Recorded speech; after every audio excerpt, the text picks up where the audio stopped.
ಒಂದು ಕಾಲದೊಳಗೆ ಹಿಮಾಲಯ ನನ್ನ ತವ್ರ ಮನೆ ಆಗಿತ್ತು. ಚುಂಬಕೀಯ ಆಕರ್ಷಣೆ, ಪದೇ ಪದೇ ಹೋಗ್ತಿದ್ದೆ. ಆಮೇಲೆ ಆಶ್ರಮದ ಜವಾಬ್ದಾರಿ, ಕೆಲವು ಒತ್ತಡಗಳ ಮಧ್ಯೆ ಹಿಮಾಲಯವನ್ನು ಮರೆತು ಬಿಟ್ಟೆ.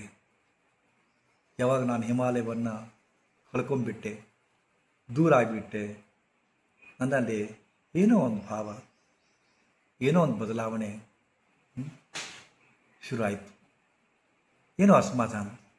ಹಿಮಾಲಯಕ್ಕೆ ಪ್ರತಿ ವರ್ಷ ಹೋಗ್ತಿರ್ಬೇಕಾದ್ರೆ ಅಲ್ಲಿಯ ಸಾಧು ಸನ್ಯಾಸಿಗಳ ಸಾಂಗತ್ಯದೊಳಗೆ ನನ್ನನ್ನು ನಾನು ಹಂಚಿಕೊಳ್ತಾ ಇದ್ದೆ. ನನ್ನ ಭಾವನೆಗಳನ್ನು ಹಂಚಿಕೊಳ್ತಾ ಇದ್ದೆ. ನನ್ನ ನೋವು ನಲಿವುಗಳನ್ನು ಹಂಚಿಕೊಳ್ತಾ ಇದ್ದೆ. ಪ್ರತಿಯಾಗಿ ಅವರ ನೋವು ನಲಿವುಗಳನ್ನು ಕೇಳ್ತಾ ಇದ್ದೆ, ಸ್ಪಂದಿಸ್ತಾ ಇದ್ದೆ. ಎಷ್ಟು ಮಧುರ, ಎಷ್ಟು ಚಂದ ಜೀವನ. ಖಾಲಿ ಆಗ್ತಿದ್ದೆ. ಆದರೂ ಎಷ್ಟು ಪ್ರವಚನ ನೀಡಿದೆ, ಎಷ್ಟು ಯೋಗ ಶಿಬಿರಗಳನ್ನು ಮಾಡಿದೆ. ಆಶ್ರಮವನ್ನು, ನನ್ನ ಇಡೀ ಜೀವನವನ್ನು, ಇಡೀ ಗಳಿಕೆಯನ್ನು ಪೈ ಟು ಪೈ ಈ ಆಶ್ರಮಕ್ಕೆ ಸುರಿಬಿಟ್ಟೆ. ಬೇರೆ ಕಡೆ ಆಸ್ತಿ ಮಾಡಿದ್ರೆ ಇವತ್ತು ಇದರ 100 ಪಟ್ಟು ನನಗೆ ಲಾಭ ದೊರಕ್ತಿತ್ತು. ಇದನ್ನೇ ಒಂದು ನಾನು ಮಾಡಿದ ಈ ಆಶ್ರಮವನ್ನು ಬರೀ ಒಂದು ಕೋಳಿ ಫಾರ್ಮ್ ಮಾಡಿದ್ರೆ ಇವತ್ತು ನಾನು ಕೋಟ್ಯಾಧೀಶ ಆಗ್ತಿದ್ದೆ. ಆ್ಯಕ್ಚುಲಿ ಒಂದು ಕೋಳಿ ಫಾರ್ಮ್ ಮಾಡಿದರೆ, ಹೌದಾ, ವ್ಯವಹಾರಿಕ ಆಗಿದ್ದರೆ ಕಳಿಸ್ತಿದ್ದೆ ಕೋಟಿಗಟ್ಟಲೆ. ಆ ವ್ಯವಹಾರಿಕತೆ ಎಂದೂ ಬರಲಿಲ್ಲ. ಗಳಿಕೆಯ ಮನೋಭಾವ ಬರಲಿಲ್ಲ. ಅದರ ಪರಿಣಾಮ ಇಂದಿನ ನಮ್ಮ ಆರ್ಥಿಕ ದುಸ್ಥಿತಿ. ಕಟ್ಟುವಾಗಿ ಏನು ಅನ್ನಿಸಲಿಲ್ಲ. ಈಗ ಮೇಂಟೈನ್ ಮಾಡ್ಕೊಳ್ಳಿ ಒದ್ದಾಡ್ತಾ ಇದ್ದೀನಿ. ನನ್ನ ಕರ್ಮ. ಯಾಕೆ ಈ ಮಾತನ್ನು ಹೇಳ್ತೀನಿ ಅಂದರೆ, ಇದೇ ಮಾತನ್ನು, ಇದೇ ನೋವನ್ನು ಒಮ್ಮೆ ನನ್ನ ಗುರುಗಳಾದ ಸ್ವಾಮಿ ಶುದ್ಧಾನಂದರ ಕಡೆ, ಹಿಮಾಲಯದಲ್ಲಿರ್ತಕ್ಕಂಥ ಅವರು ಒಮ್ಮೆ ಮಂಗಳೂರಿಗೆ ಬಂದಿದ್ದರು. ಅವ್ರಿಗೆ ಭೇಟಿಯಾಗಿ ಹೋಗಿದ್ದೆ. ಅವ್ರಿಗೆ ತುಂಬ ಖುಷಿ. ನನ್ನ ಕಂಡ್ರೆ ಅವ್ರಿಗೆ ತುಂಬ ಖುಷಿ. ನಾನು ಕೂಡ ಏನೋ ಮಾತಾಡಬೇಕು ಅಂತ ತವಕ. ಅವ್ರದ್ದು ಮಹಾಯೋಗಿ, ಮಹಾಗುರು. ಆದ್ರೆ ನನಗೂ ಅವ್ರ ಬಾಂಧವ್ಯನೇ ಬೇರೆ ಇತ್ತು. ಅದೇ ಥರ ಅವ್ರ ನಂತರ ಸ್ವಾಮಿ ಶುದ್ಧಾನಂದನ ಬಿಟ್ಟರೆ ನನಗೆ ಅತ್ಯಂತ ಆಧ್ಯಾತ್ಮಿಕದ ಮತ್ತು ಧಾರ್ಮಿಕದ ಒಂದು ಮೇರು ವ್ಯಕ್ತಿತ್ವವಾದಂಥ ಪರಮಪೂಜ್ಯ ಕಾಶಿ ಜಗದ್ಗುರು ಸನ್ನಿಧಿಯವರು ನನಗೆ ಆದರ್ಶಪ್ರಾಯರಾಗಿದ್ದಾರೆ. ಅವರು ನನ್ನ ಆದರ್ಶ,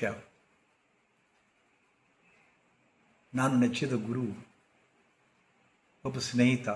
ಹೇಗೆ ನಾನು ದೇವರನ್ನು ಕಾಣ್ತೀನೋ ಅದೇ ಥರ ಅವರಲ್ಲೂ ಕೂಡ ಅವರು ಅಷ್ಟೇ ನಿರ್ವ್ಯಾಜ್ಯ ಪ್ರೇಮ. ಒಬ್ಬ ತಮ್ಮನನ್ನಾಗಿ ನಾನು ಕಾಣ್ತಾರೆ. ಒಬ್ಬ ಜಗದ್ಗುರುಗಳಾಗಿ ಅದನ್ನು ಮೀರಿ ನನಗೆ ತಮ್ಮ ಪ್ರೀತಿಯನ್ನು ಹಂಚಿದ್ದಾರೆ. ಅವರು ತಮ್ಮ ಕರುಣೆಯನ್ನು ತೋರಿದ್ದಾರೆ. ಹೀಗಾಗಿ ಕಾಶಿ ಜಗದ್ಗುರುಗಳ ಜೊತೆಗೆ ಅವಿನಾಭಾವ ಸಂಬಂಧದ ಒಂದು ಖುಷಿ ಅದು. ಅವ್ರು ಕೂಡ ಮಾತಾಡೋದಂದ್ರೆ ಖುಷಿ ಅನ್ನಿಸ್ತದೆ. ಆನಂತರ ಅವರಿಗೂ ಕೂಡ ಅಷ್ಟೇ ಅಂಥದ್ದು ಅತ್ಯುತ್ತಮ ಧಾರ್ಮಿಕ ಒಬ್ಬ ಆಧ್ಯಾತ್ಮಿಕ ಸಂಪನ್ನ ವ್ಯಕ್ತಿ ಆಗಿ ಪರಮ ಪೂಜ್ಯ ಸ್ಥಾನದೊಳಗೆ ಇರ್ತಕ್ಕಂಥವರು ನನಗೆ ಕೂಡ, ನಾನು ಅವ್ರು ಕೂಡ ಮಾತಾಡಬೇಕಾದ್ರೆ, ಸಂಭಾಷಣೆ ಮಾಡುವಾಗ, ನಾನು ವ್ಯವಹರಿಸುವಾಗ ನನಗೆ ಒಂಥರ ಮುಜುಗರ ಅನಿಸುವಷ್ಟು ಅವರು ನಿರ್ವ್ಯಾಜ್ಯ ಪ್ರೇಮವನ್ನು ತೋರ್ತಾರೆ. ಸ್ವಾಮಿ ಶುದ್ಧಾನಂದರು ಅದೇ ಥರ ಇದ್ದರು. ನಾನು ಅವರಲ್ಲಿ ತೋಡ್ಕೊಂಡೆ. ಆಶ್ರಮ ಮಾಡಿ ನಾನು ಭಾಳ ತಪ್ಪು ಮಾಡಿದೆವು ಗುರುಗಳೇ ಅಂತ ತಿಳ್ಕೊಂಡು ಎಲ್ಲ ಹೇಳಿದೆ. ಹಿಂಗೆ ತ್ರಾಸ ಆಗ್ತದೆ ಅಂತ ತಿಳ್ಕೊಂಡು ಅವ್ರು ಹೇಳಿದ ಒಂದು ಮಾತು ನನ್ನ ಚಿಂತನೆಯನ್ನೇ ಬದಲಿಸಿಬಿಡ್ತದು. ನೀನು ಭಗವದ್ಗೀತೆಯ ಕುರಿತು ಎಷ್ಟು ಲೆಕ್ಚರ್ ಕೊಟ್ಟಿದ್ದೀಯ ಅಂತ ಕೇಳಿದರು. ಭಗವದ್ಗೀತೆಯ ಕುರಿತು ಎಷ್ಟು ಲೆಕ್ಚರ್ ಕೊಟ್ಟಿದ್ದೀಯಪ್ಪ ಅಂದರು. ಸುಮಾರು ಒಂದು 1200-1300 ಅಂತ ಹೇಳಿದೆ. ಅವ್ರನ್ನ ಹೇಳ್ತಾ ಇದ್ದೆ. ಇಂತಿಷ್ಟು ಭಗವದ್ಗೀತೆ ಕುರಿತು ಇಷ್ಟೆಲ್ಲ ಎಚ್ಚರ ಕೊಟ್ಟಿದ್ದೀನಿ ಗುರುಜಿ ಎತ್ತಿಕೊಂಡು ಹಿಂಗೆ ಹೇಳ್ತಾ ಇದ್ದೆ. ಒಂದು ಪ್ರಶ್ನೆಯನ್ನು ಹಾಕಿಬಿಟ್ರು, ಅದು ನನ್ನ ಚಿಂತನಶೀಲತೆಯನ್ನು ಬದಲಿ ಮಾಡಿಬಿಡ್ತು. ನಿನಗೆ ಯಾಕೆ ದುಃಖ ಆಗ್ತಾ ಇದೆಯದಪ್ಪ ಅಂದ್ರೆ, ಆಶ್ರಮವನ್ನು ನಾನು ಕಟ್ಟಿದ್ದೀನಿ, ಜನ ಬಂದು ಮೆಚ್ಚಬೇಕು, ಜನಕ್ಕೆ ಒಳ್ಳೇದು ಮಾಡಬೇಕು, ಆ ಒಳ್ಳೆಯತನದಿಂದ ನೀವು ಪುಣ್ಯವನ್ನು ಪಡ್ಕೋಬೇಕು, ಪ್ರಾರಬ್ಧ ಕರ್ಮವನ್ನು ಕಳ್ಕೋಬೇಕು ಅನ್ನೋ ಉದ್ದೇಶ ನಿಮ್ಮೊಳಗದ ಬಸವರಾಜ್. ಅದಕ್ಕೆ ನೀವು ದುಃಖದ ಪರಮಾತ್ಮ ಏನು ಹೇಳ್ತಾನೆ, ಮಹಾಫಲೇಶು ಕದಾಚನ ಕೇಳಿಲ್ಲ, ಕರ್ಮಣ್ಯೇವಾಧಿಕಾರಸ್ತೆ. ನೀನು ಹೇಳಿ ಅದನ್ನು ಲೆಕ್ಚರ್ ಕೊಟ್ಟಿಲ್ಲ. ನಿಮ್ಮದು ಯೂಟ್ಯೂಬ್ ನೋಡಿದ್ದೆ ನಾನು, ಯಾರೋ ಹಂಚಿಕೊಂಡಿದ್ದನ್ನು ನೋಡಿದ್ದೆ ನಾನು, ಹೌದಾ? ಕರ್ಮಣ್ಯೇವಾಧಿಕಾರಸ್ತೆ ಮಹಾಫಲೇಶು ಕದಾಚಿನ. ಕರ್ಮ ಮಾಡೋದಷ್ಟೇ ಇನ್ನು ಜವಾಬ್ದಾರಿ ಅದ, ಫಲ ಕೊಡೋ ನಾನು ಅಂತಿಕೊಂಡು ಅದನ್ನು ಅದ್ರ ಬಗ್ಗೆ ಸಾಕಷ್ಟು ಉದಾಹರಣೆ ಕೊಟ್ಟು ನೀನು. ಮತ್ತು ಯಾಕೆ ತಿಳ್ಕೊ, ಇದು ನಿನಗೆ ಅಪ್ಲೈ ಮಾಡ್ಕೋ ಅಂತ ಹೇಳಿದರು ಅವರು. ತಣ್ಣಗಾಗ್ಬಿಟ್ಟು ನಾನು ಆವತ್ತಲಿದ್ದು ಸ್ವಲ್ಪ ಮನಸ್ಸು ಶಾಂತ ಅನ್ನಿಸ್ತದ.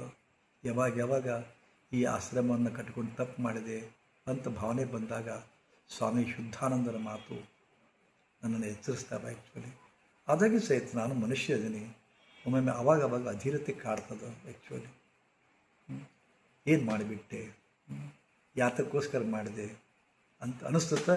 ಆವಾಗ ಮತ್ತೆ ನನ್ನ ಸಮಾಧಾನದ ಗುಳಿಗೆ ಯಾವುದಪ್ಪ ಅಂದ್ರೆ ಸ್ವಾಮಿ ಶುದ್ಧಾನಂದರ ಆ ಮಾತು, ಭಗವಾನ್ ಶ್ರೀಕೃಷ್ಣ ಹೇಳಿದ ಈ ಮಾತು. ಅದನ್ನು ಬಿಟ್ಟರೆ ಮತ್ತೇನದ? ನೊಂದ ಜೀವಕ್ಕೆ ಸಮಾಧಾನ ನೀಡುವಂಥ ಭಗವದ್ಗೀತೆ ನಾನು ಮತ್ತೊಬ್ಬರಿಗೆ ಹೇಳ್ತೀನಿ, ಆದರೆ ನನಗೆ ಅಪ್ಲೈ ಮಾಡ್ಕೊತಿದ್ದಿಲ್ಲ ಅದನ್ನು. ಈಗ ಸ್ವಾಮಿ ಶುದ್ಧಾನಂದರು ನನ್ನ ಕಣ್ ತರಿಸಿದರು.